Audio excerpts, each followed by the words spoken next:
Hello everyone, welcome back to the channel. I am the Desert Claw. And before we get into talking about chapter 273, please hit the like button, leave a comment, and subscribe for more content. By doing all three of those, it really helps the algorithm gods promote the video and helps the growth of the channel.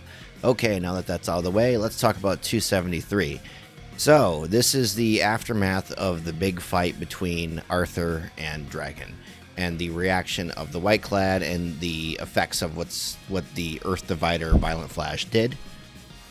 And the first thing that you notice is that your normal NPCs, normal people have noticed that the Cataclysm is dying down, and you start to see Faerie have a fit.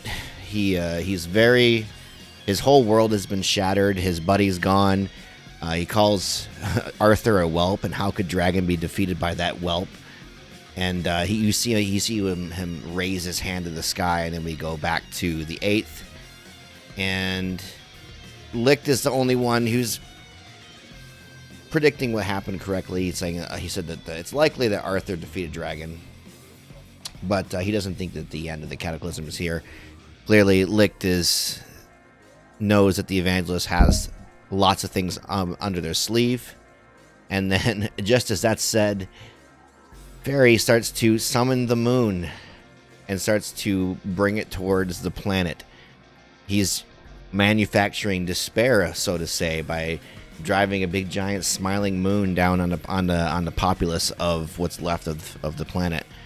Because I can only assume that most of the population is really just centered in the Tokyo Empire. I think that's the lore, even though you do have some people in like the Chinese peninsula and stuff like that.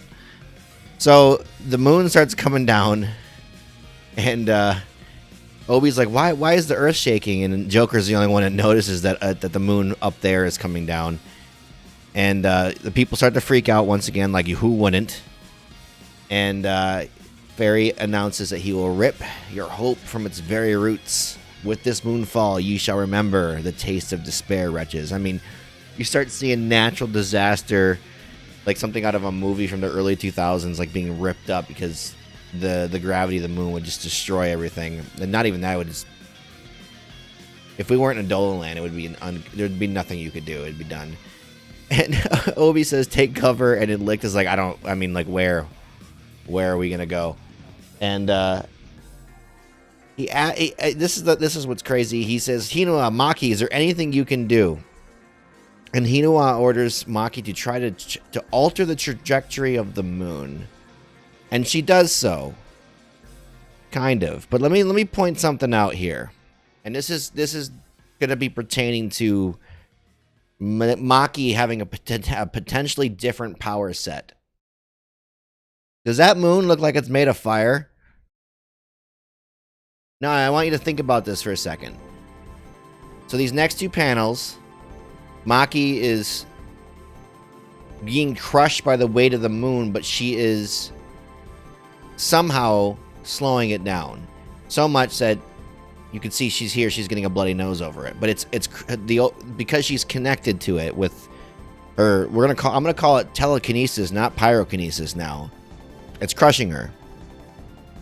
So, is Maki gonna start throwing boulders at people? Do you get what I mean?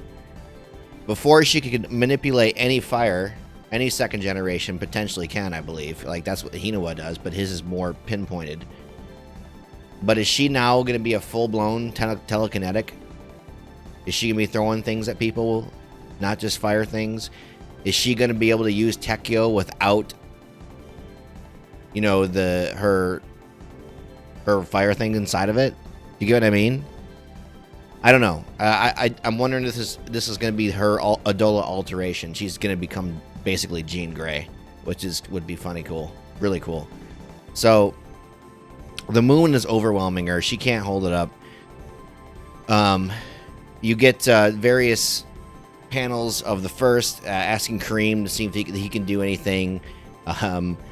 They ask Juggernaut if they can shoot down the moon. Like, it's clearly these are all desperation moves. Like, no one's thinking very logically right now. But Adolla is not logical. And then the leader of the second starts telling everyone he basically, like, says that their duty's over. They just go run and hide and care about your loved ones. Da, da, da, da. And then at the last second, our heroes return. So Shinra shows up, boots the moon back up in the atmosphere.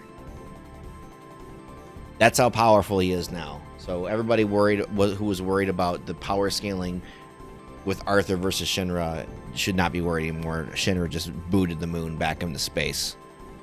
And then Sho is also free here as well, which shows that things are about to be evened out. So yeah, I just want to think about a couple things here. So Shinra can boot the moon to the earth. Maki can stop the moon, or at least slow it down. Meaning I think she can also then alter anything else in the environment. I would assume, I have this theory that it doesn't matter if it's flames or not. I've always, I need to go back and, I'd have to go back and reread. I think I've reread Fire Force like 5 times now from the beginning. Every time a new bombshell comes out, I'll take a weekend and I'll go back and to see if there's things I notice. One thing I don't really notice is natural fire. What I mean by that is, like, no one's carrying a lighter around that I notice and then manipulating the fire. Maybe they're manipulating adolla spectral fire, and she's able to affect the moon because it's of adolla. It wouldn't matter if it's fire, water, or whatever. If it's something that's native to adolla, then, you know, second generation pyrokinetics would potentially be able to manipulate the environment around them as long as it's of adolla, if that makes sense. This is my thinking on this. I could be completely overthinking this, and maybe she didn't have any effect on the moon, and maybe it was just its natural gravity tossing her down. Could be nothing, I don't know, but I don't think that was the intention. I do think she was having an effect, and I do think her power set's about to change, just like everybody else's. Clearly Shinra's booting things in the moon. Imagine what a time stop show can do. I said last chapter, without Arthur, Halamea is probably going to be very dangerous, especially in this new land. She's going to be beefed up. Everyone's going to be beefed up. So that's what's going on. Now, I'm going to talk about a leak from 274. So it is a spoiler. So if you don't want to hear about the leak from 274, feel free to hit the like button and take off. Ready? 1, 2, 3, 4, go. Okay. There's one leaked panel that I've seen from the next chapter, and it is the doppelgangers of Burns, Kurono. I'm trying to think. One looked like Nataku. Benimaru is definitely there, and several others that I haven't really been able to identify. It's not a digital scan yet, so it's really hard to make out. So it looks like when I saw it, I was like, wow, that's like the Adolla hit squad. So the Evangelist is sending the most powerful doppelgangers after our friends because their plans have been messed up by Arthur. So a lot of people wanted to see Benimaru versus Kurono. I think you might see that, but it'll be like Benimaru will face his doppelganger and Kurono will face his doppelganger, and then they're not going to be able to make any headway, and they're going to switch. And then Kurono will take on Benimaru's doppelganger, and Benimaru will take on Kurono's doppelganger. I think that would be a very cool twist, and it would also satisfy a matchup that people have wanted to see for a while, which is Benimaru versus Kurono. I think Joker is going to end up taking. Oh, you know what? I did think I saw Joker's doppelganger, but if I didn't, it's hard to make out. Don't get mad at me. It might not be there, but I'm curious who's going to take on Burns' doppelganger. We still don't know if he's gone.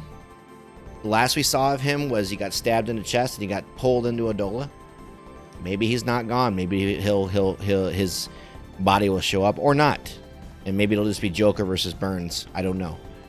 But we're about to get some crazy matchups. So the Adolla Hit Squad is coming. That's what I call them. Adolla, Evangelist Surgical Adolla Hit Squad. Coming to mess some stuff up.